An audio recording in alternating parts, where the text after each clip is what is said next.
Brain mana brain? Tadi ke bawah. Oh, brain. Selin.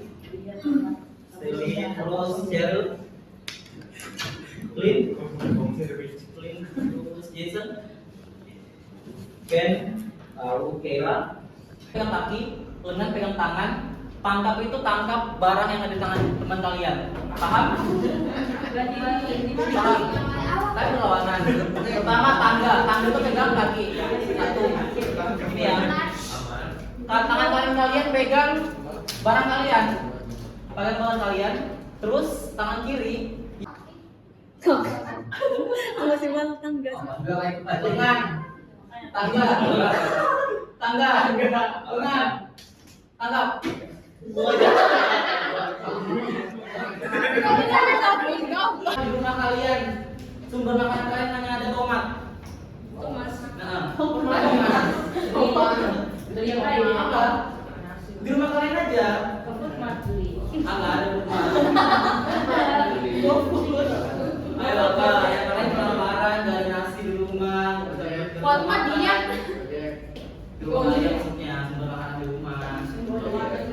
Ya, jadi dengan keanekaragaman hayati ini kalau berkurang satu aja, pasti kalian bisa jadi tidak bisa apa-apa tanpa beras kalian bisa makan, tanpa sayur-sayuran kalian bisa makan. Kalian kalau tak makan sayur kalian bisa nanti. Oh iya, sama bulan juga. Ya, jadi pada hari ini kita akan mempelajari yaitu fungsi manfaat keanekaragaman hayati yang ada di Indonesia. Atau keanekaragaman hayati di Indonesia. Jadi selain manfaat, kita juga mempelajari faktor hilangnya dan upaya pelestarian dari keanekaragaman hayati di Indonesia. Oke, lanjut. Nah, yang pertama yaitu fungsi dan manfaat dari keanekaragaman hayati. Jadi fungsi dan manfaat keanekaragaman hayati ini dibagi menjadi beberapa bagian. Yang kalau kalian sudah kelihatan, silakan dipoto kalau kelihatan atau dicatat. Karena nanti di akhir Bapak ada tugas. Oke, yang pertama. Fungsi dan manfaat keanekaragaman hayati yang pertama dibagi menjadi kebutuhan dasar. Kebutuhan dasar itu apa, Pak? Jadi yang pertama ada pangan, sandang, dan papan. Kalian tahu kan pangan itu apa? Betul. Terus sandang? Pakaian. Terus papan? Tempat tinggal. Ya, betul. Jadi yang pertama pangan itu makanan pokok sehari-hari kita, bukan hanya pokok ya, kayak sayuran, buah, dan lain-lain. Contohnya makanan pokok apa di Indonesia? Beras, nasi. Hah? Nasi apa lagi? Apa lagi? Ya kalian lihat lah. Apa lagi? Bukan, makanan pokok.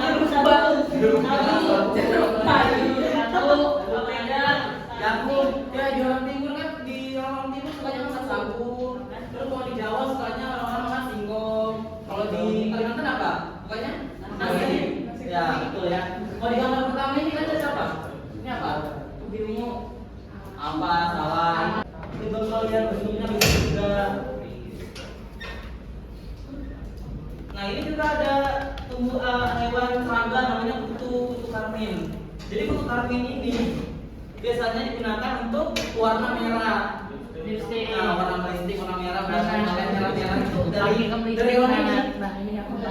Namanya adalah Dactylorhynchus scopus. Kalian searching aja di Google ini ada namanya kutu karmin. Kalau karmin, kutu karmin ini ya. Jadi ini bukan darah ya. Jadi ini cairan di tubuhnya warna merah, bukan darah. Ini maksudnya serangga bukan hewan. Ya maksudnya serangga. Nah yang ketiga ada budaya. Contohnya di budaya Jawa itu ada namanya ziarah kubur yang menggunakan bunga-bunga, kembang tujuh rupa. Kita menggunakan kembang tujuh rupa agar apa? Ya, ritual benar. Itu sebagai budaya. Yang kedua, kalau kalian nakal menggunakan pohon apa? Pohon apa? Cemara. Cemara atau pohon pinus, ya itu merupakan simbol budaya yang digunakan untuk keanekaragaman hayati di Indonesia. Kalau di Islam juga ada penggunaan hewan yaitu kurban, sembelih sapi, nah itu digunakan hewan seperti itu.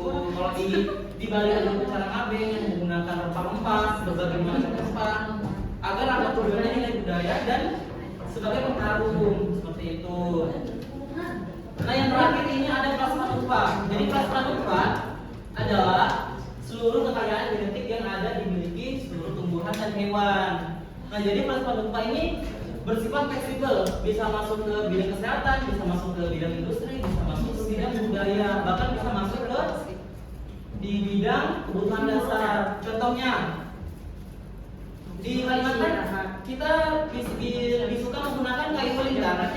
Kayu ulin dibandingkan kayu jati atau kayu misalnya kita mau membangun dinding rumah menggunakan batang kelapa itu setahun paling sudah rapuh kan, paling setahun dia rapuh. Nah kalau kayu ulin ini semakin dia kena air semakin kuat, paham?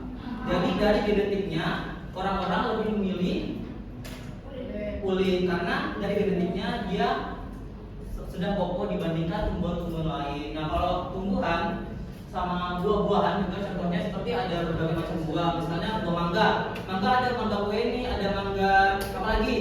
Mangga macan. Ada mangga madu ada, mangga golek ada. Nah, masing-masing mangga ini pasti punya aroma dia manis, tapi masing-masing mangga ini punya rasa yang berbeda kan? Rasa berbeda, bentuknya beda, terus aromanya beda. Jadi bisa dibilang ini tingkat genetik. Kan kita sudah mempelajari kan kemarin tingkat genetik seperti apa? Spesiesnya sama tapi gennya itu berbeda. Nah, masuk ke plasma gempa seperti itu. Oke, sampai sini Bapak mau kalian latihan soal dulu. Hewan apa yang dimaksud tadi? Ayo, apa? Kenapa? Kenapa? Nah, terus apa lagi? Ya. Jadi betul ya. Kalian lihat kata kuncinya. Ini ada hewan sama bahan sandang. Kalau bahan sandang tadi apa? Pakaian. Menghasilkan pakaian yang bisa kita gunakan.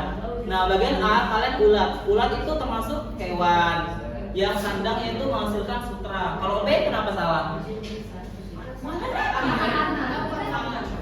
Karena makanan. Tapi hewan tadi bisa jadi kulit. Kan? Iya, betul. Kalau C masuk kemana? Masuk kemana? Pangan ya. Kalau D masuk ke?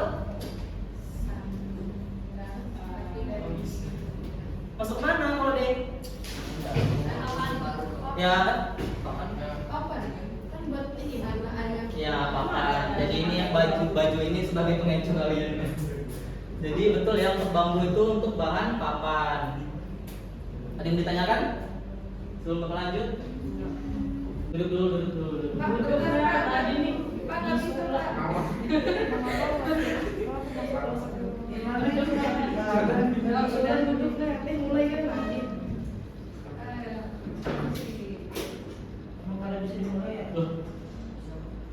Waduh, salah, sorry.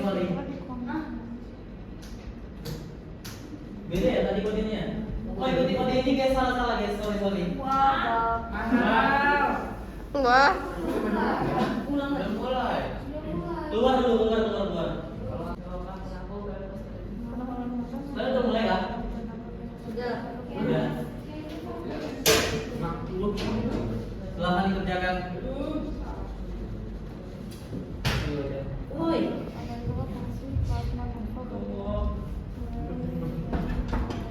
Kalau ada buku nanti silahkan, kalau ada pertanyaan yang sulit nanti Bapak bahas. Ayo.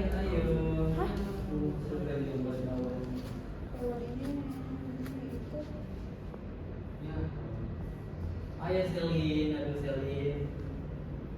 Brian,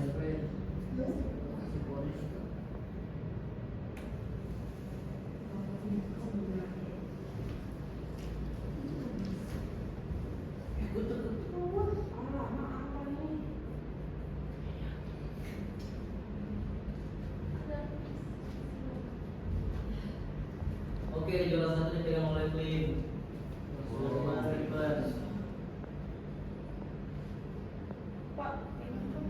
Indonesia. Plus yang ini jika ikan laut dari Jepang memangsa ikan wani hingga hampir punah, terapai yang menjadi penyebab utama hilangnya ikan Indonesia. Spesies pedagang atau spesies invasif. Terus analisis perbedaan antara fungsi radikal negatif sebagai obat dan sebagai kosmetik. Apa tadi? Ya betul. Jadi obat untuk kesehatan dan kosmetik untuk kecantikan. Aku tahu kamu net. Terus ini mengapa upaya pelestarian in situ lebih berkelanjutan daripada ex situ? Tadi apa? Kalau in situ dia habitat aslinya, kalau ex situ di luar habitat aslinya. Tuh, jadi karena menjaga spesies di habitat aslinya. Nah, pembukaan hutan menyebabkan hilangnya habitat dan dampak jangka panjangnya adalah apa tadi? Ya betul, populasi